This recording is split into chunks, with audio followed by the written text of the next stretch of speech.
당신 주변에 사람이 없다면 99% 당신 잘못입니다. 이 말이 불편하게 들릴 수도 있어요. 하지만 불편함을 느꼈다면 이 영상은 당신을 공격하려는 게 아니라 오히려 당신을 위한 겁니다.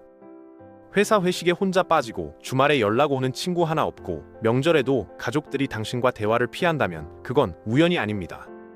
아니야, 내 주변 사람들이 이상한 거야. 이렇게 생각하고 계신가요? 그렇다면 당신은 지금 이 순간에도 사회지능 최하위 그룹에 속해 있을 가능성이 높습니다. 더 무서운 건 이런 사람들은 죽을 때까지 자기가 문제라는 걸 모른다는 사실이에요. 50대, 60대가 되어서도 사람들이 다 배신했어. 세상이 원래 이런 거야 라고 생각하면서 쓸쓸하게 늙어갑니다. 오늘은 사회지능이 현저히 낮은 사람들이 보이는 치명적인 특징 5가지를 하나씩 짚어보겠습니다. 가장 먼저 눈에 띄는 특징은 감정 조절 능력의 부재입니다. 기분이 좋으면 세상 모든 사람한테 친절하다가도 기분이 나쁘면 표정부터 달라집니다. 아침에 출근해서 팀장한테 혼났다고 칩시다. 그러면 옆자리 동료한테 말투가 싸늘해지고 후배가 질문하면 짜증 섞인 목소리로 대답하곤 하죠. 본인은 자각하지 못하지만 주변 사람들은 다 느낍니다. 오늘 저 사람 기분 안 좋나 보네? 이런 생각하면서 조심스럽게 대하게 됩니다. 더 큰 문제는 이런 사람들이 자기가 감정을 그대로 드러낸다는 걸 인정하지 않는다는 점이에요. 주변에서 조심스럽게 너 혹시 지금 기분 안 좋아? 라고 물어보면 오히려 정색하면서 아니, 나 완전 괜찮은데? 라고 대답합니다. 스스로는 감정을 완벽하게 숨겼다고 철석같이 믿습니다. 나 정도면 포커페이스지라고 혼자 착각하는 거죠. 감정을 조절하지 못하는 건 어린아이들한테서 흔히 볼 수 있는 모습입니다. 5살짜리 아이가 원하는 걸 못 받으면 바닥에 드러누워 울고불고 떼쓰는 게 자연스럽잖아요.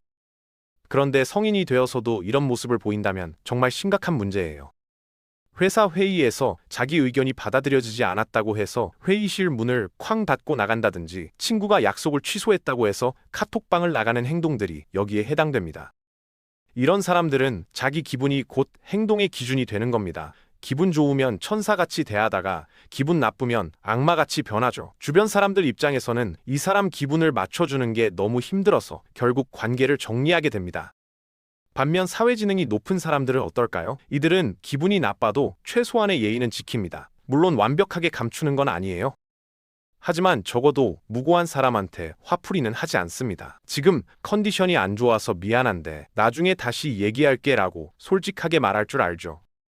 감정을 억누르는 게 아니라 적절하게 표현하는 겁니다. 이게 바로 감정 조절 능력의 차이예요. 두 번째 특징은 상황 파악 능력의 결여입니다. 눈치가 없다는 표현으로 흔히 말하죠. 분위기를 읽지 못하고 해서는 안 될 말을 아무렇지 않게 내뱉습니다.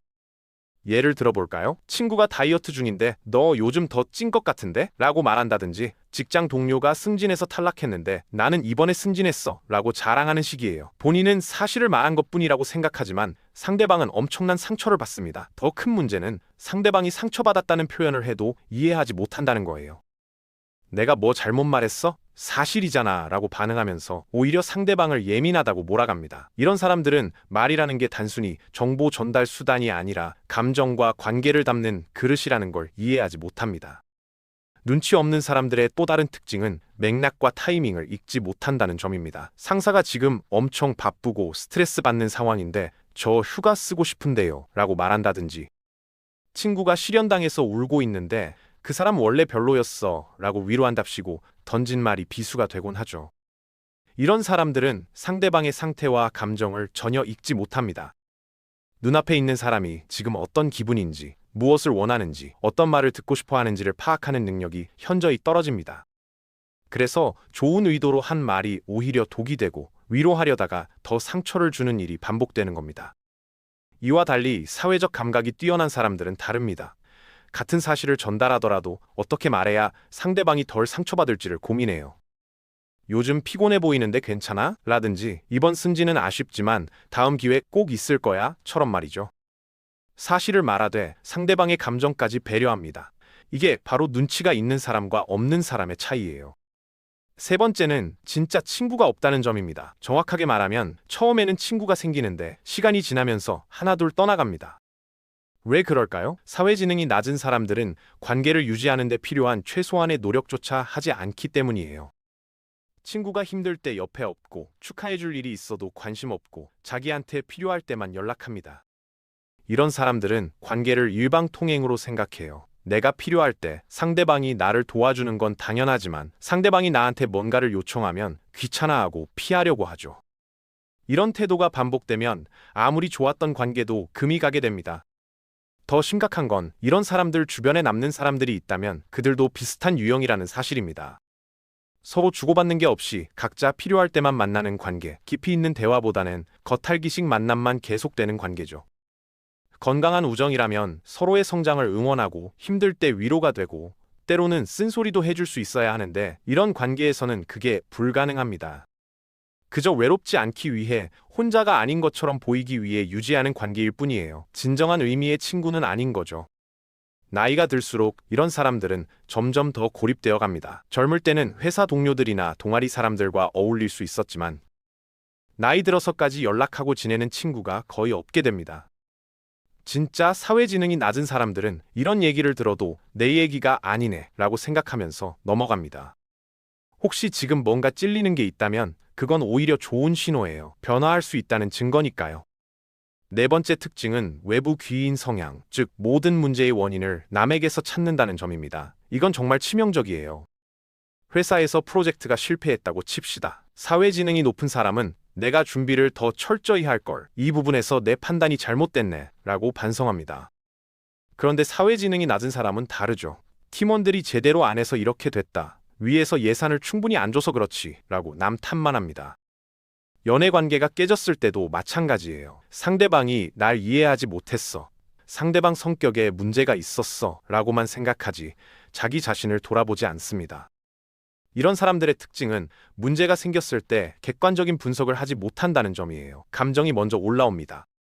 이건 내 잘못이 아니야 라는 생각이 먼저 들고 그 다음에 그걸 합리화할 이유를 찾죠. 논리적인 사고가 아니라 감정적인 반응이 앞서는 겁니다.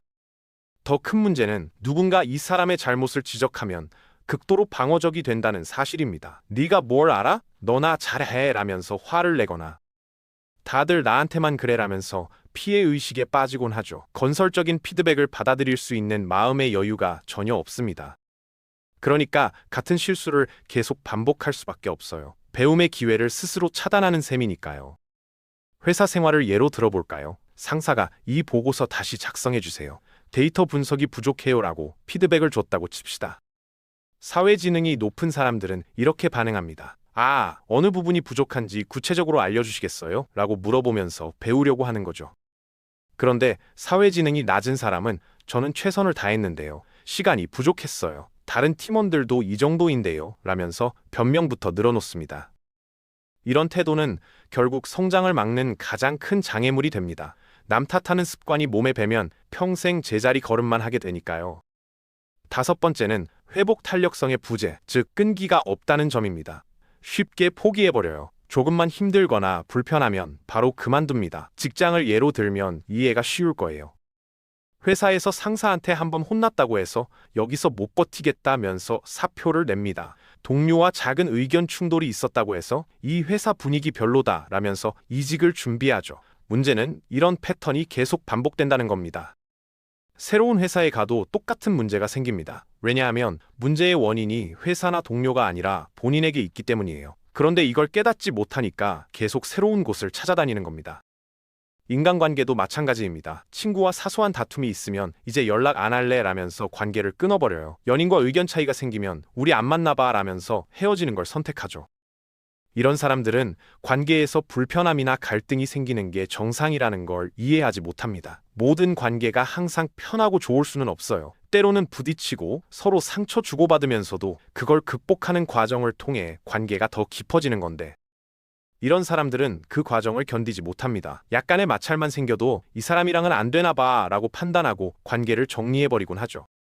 결과적으로 이런 사람들은 인생에서 제대로 이루는 게 하나도 없게 됩니다. 직장에서는 이직을 반복하다가 경력이 엉망이 되고 인간관계에서는 깊이 있는 관계를 맺지 못해서 나이 들어서 외롭게 살게 됩니다. 무언가를 성취하려면 시간과 노력이 필요한데 조금만 힘들면 포기하니까 어떤 것도 제대로 이루지 못하는 거예요.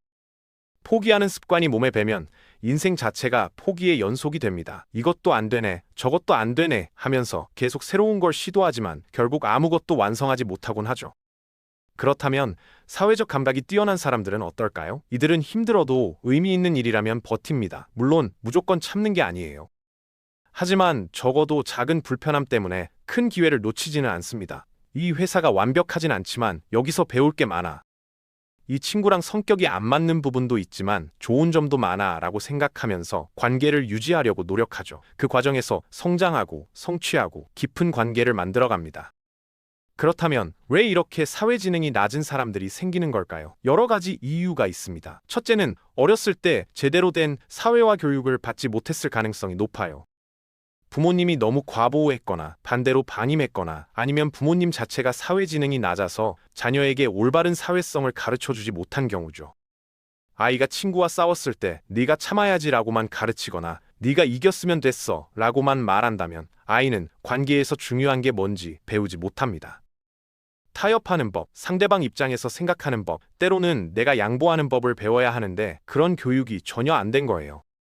둘째는 본인의 경험 부족 때문일 수도 있습니다. 어렸을 때부터 친구들과 어울리지 않고 혼자 지낸 시간이 많았다면 사회성이 발달할 기회가 적었을 거예요. 사회지능은 책으로 배우는 게 아니라 실제 경험을 통해 습득되는 능력입니다. 여러 사람과 부딪히고 갈등을 겪고 화해하고 협력하는 과정에서 자연스럽게 형성되죠. 그런데 그런 경험이 부족했다면 어른이 되어서도 사회지능이 낮을 수밖에 없습니다. 셋째는 자기중심적 사고에서 벗어나지 못했기 때문입니다. 모든 걸 자기 관점에서만 바라보는 거예요.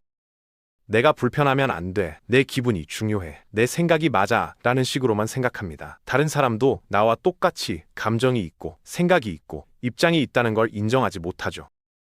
이런 사람들은 공감 능력이 현저히 떨어집니다. 상대방의 고통이나 기쁨을 함께 느끼지 못하니까 상대방을 배려하는 행동이 나올 수가 없는 겁니다. 여기까지 들으셨다면 이런 생각이 드실 거예요. 그래서 나는 어떻게 해야 하는데? 사실 사회지능이 낮다고 해서 그 사람이 나쁜 사람인 건 아닙니다. 다만 아직 배우지 못했거나 경험이 부족하거나 자기 자신을 객관적으로 보지 못하는 것뿐이에요. 누구든 배우고 성장할 수 있습니다. 나이가 들어서도 변화는 가능하죠. 중요한 건 변화하고 싶다는 의지와 꾸준한 노력입니다. 그렇다면 사회지능을 높이려면 어떻게 해야 할까요? 사실 쉽지 않습니다. 오랜 시간 동안 형성된 습관과 사고방식을 바꾸는 건 정말 어려운 일이니까요. 하지만 불가능한 건 아니에요. 첫 번째로 해야 할 일은 자기 자신을 객관적으로 바라보는 연습을 하는 겁니다. 내가 방금 한 말이 상대방한테 어떻게 들렸을까? 내 행동이 주변 사람들한테 어떤 영향을 줬을까를 계속 생각해 보는 거죠. 처음에는 힘들겠지만 의식적으로 노력하다 보면 점점 나아집니다. 두 번째는 피드백을 받아들이는 연습이 필요합니다. 누군가 나에게 조언을 하거나 잘못을 지적하면 방어하지 말고 일단 들어보세요. 사회지능이 높은 사람들은 이렇게 반응합니다. 그럴 수도 있겠네. 한번 생각해 볼게 라고 말이죠. 처음에는 감정이 상하고 화가 날 수 있어요. 그런데 그 감정을 잠시 참고 상대방 말에 귀 기울여 보세요. 그 안에 내가 몰랐던 진실이 있을 수 있습니다. 비판을 성장의 기회로 받아들이는 태도가 정말 중요해요.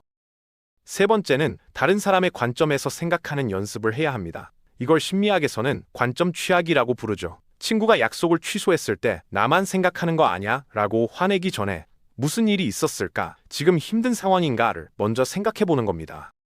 상사가 날 혼냈을 때도 나한테만 그래 라고 삐치기보다는 상사도 지금 스트레스가 많나 보다. 내 일 처리에 정말 문제가 있었나? 를 생각해 보는 거죠. 사회지능이 높은 사람들은 항상 이런 식으로 생각합니다.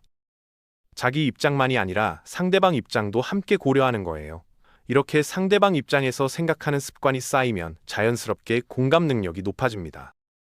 네 번째는 감정 조절 능력을 키워야 합니다. 화가 나거나 기분이 나쁠 때 바로 반응하지 말고 한 템포 쉬세요. 심호흡을 하든 잠시 자리를 뜨든 물을 마시든 뭐라도 하면서 감정이 가라앉을 시간을 주는 겁니다. 감정이 격해진 상태에서 내뱉은 말은 나중에 후회하게 되고 관계에 금이 가는 원인이 됩니다. 사회지능이 높은 사람들은 감정과 행동 사이에 틈을 만드는 법을 알아요. 나 지금 화났어. 하지만 화난 상태에서 말하면 나중에 후회할 것 같아 라고 생각하면서 한 박자 쉬는 거죠. 이런 연습을 계속하다 보면 점점 감정에 휘둘리지 않게 됩니다. 다섯 번째는 끈기를 키우는 연습이 필요합니다. 불편하거나 힘들다고 바로 포기하지 말고 조금 더 버텨보세요. 친구와 다퉜다면 바로 연락을 끊지 말고 대화로 풀어보려고 노력하는 겁니다. 직장에서 힘든 일이 생겼다면 바로 사표를 내기보다는 이 상황을 어떻게 개선할 수 있을지 고민해 보세요. 물론 정말 견딜 수 없는 상황이라면 떠나는 것도 선택이에요. 하지만 매번 도망치듯 떠나는 건 해결책이 아닙니다. 어려움을 극복하는 경험이 쌓여야 진짜 성장이 일어나니까요. 마지막으로 깊이 있는 관계를 한두 개라도 만드는 게 중요합니다. 많은 사람을 아는 게 중요한 게 아니라 진짜 나를 이해하고 내가 진짜 이해하는 사람이 있는 게 중요해요. 그런 관계를 만들려면 시간과 노력이 필요합니다. 자주 연락하고 관심을 보이고 힘들 때 옆에 있어주고 기쁠 때 함께 기뻐해 주는 거죠. 이런 노력이 쌓이면 정말 든든한 관계가 만들어집니다. 그리고 그 관계에서 나는 사회지능을 배우게 돼요. 상대방과의 상호작용을 통해 자연스럽게 배려하는 법, 경청하는 법, 타협하는 법을 익히게 됩니다. 사회지능이 낮은 사람들의 가장 큰 문제는 자기가 문제라는 걸 인정하지 않는다는 점입니다. 나는 괜찮은데 세상이 이상해. 나는 정상인데 사람들이 날 이해 못해. 라고 생각하죠. 하지만 만약 주변 사람들이 계속 떠나고 관계가 자꾸 깨지고 어디를 가도 똑같은 문제가 반복된다면 한 번쯤은 나 자신을 돌아봐야 합니다. 혹시 내가 뭔가 잘못하고 있는 건 아닐까? 이런 질문을 던지는 것부터가 변화의 시작이에요. 물론 세상에는 정말 독한 사람들, 나쁜 사람들도 있습니다. 내가 아무리 잘해도 날 이용하거나 괴롭히는 사람들이 있죠. 그런 사람들과는 관계를 정리하는 게 맞아요. 하지만 모든 사람이 다 그런 건 아닙니다. 대부분의 사람들은 나와 비슷하게 평범하게 살아가는 사람들이에요. 그런 사람들과도 관계가 안 풀린다면 그건 내게 문제가 있을 가능성이 높습니다. 사회지능을 높이는 건 단순히 관계를 잘 맺기 위해서만 필요한 게 아닙니다. 행복한 삶을 살기 위해서 꼭 필요한 능력이에요. 연구에 따르면 인간의 행복에 가장 큰 영향을 미치는 게 바로 인간관계라고 합니다. 돈이 많아도 성공해도 좋은 관계가 없으면 행복하지 않아요. 반대로 경제적으로 여유롭지 않아도 주변에 나를 이해하고 사랑하는 사람들이 있으면 행복할 수 있습니다. 그러니까 사회지능은 결국 행복한 삶을 위한 필수 능력인 셈이죠.